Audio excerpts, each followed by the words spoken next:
காவிரி விவகாரம் தொடர்பாக தமிழக அரசு தொடர்ந்த வழக்கு உச்சநீதிமன்றத்தில் நாளை விசாரணைக்கு வரவுள்ளது.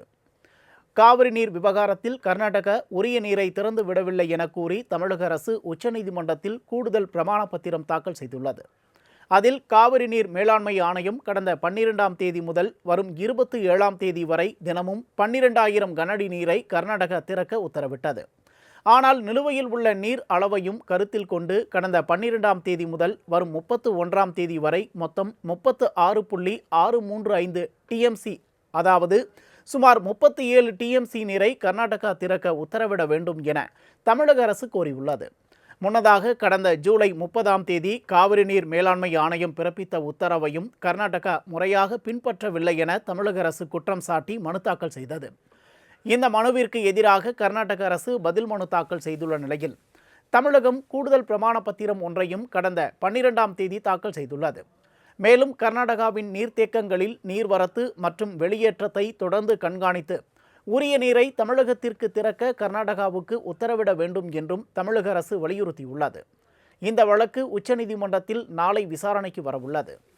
காவிரி விவகாரம் தொடர்பாக தமிழக அரசு தொடர்ந்த வழக்கு உச்சநீதிமன்றத்தில் நாளை விசாரணைக்கு வரவுள்ளது. காவிரி நீர் விவகாரத்தில் கர்நாடக உரிய நீரை திறந்து விடவில்லை என கூறி தமிழக அரசு உச்சநீதிமன்றத்தில் கூடுதல் பிரமாண பத்திரம் தாக்கல் செய்துள்ளது. அதில் காவிரி நீர் மேலாண்மை ஆணையம் கடந்த 12ஆம் தேதி முதல் வரும் 27ஆம் தேதி வரை தினமும் 12,000 கனஅடி நீரை கர்நாடகா திறக்க உத்தரவிட்டது.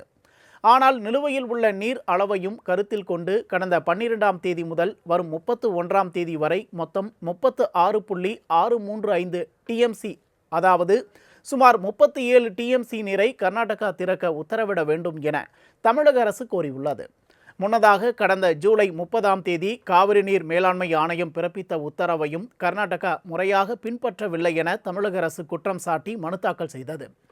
இந்த மனுவிற்கு எதிராக கர்நாடக அரசு பதில் மனு தாக்கல் செய்துள்ள நிலையில் தமிழகம் கூடுதல் பிரமாண பத்திரம் ஒன்றையும் கடந்த 12ஆம் தேதி தாக்கல் செய்துள்ளது. மேலும் கர்நாடகாவின் நீர்த்தேக்கங்களில் நீர்வரத்து மற்றும் வெளியேற்றத்தை தொடர்ந்து கண்காணித்து உரிய நீரை தமிழகத்திற்கு திறக்க கர்நாடகாவுக்கு உத்தரவிட வேண்டும் என்றும் தமிழக அரசு வலியுறுத்தியுள்ளது. இந்த வழக்கு உச்சநீதிமன்றத்தில் நாளை விசாரணைக்கு வரவுள்ளது.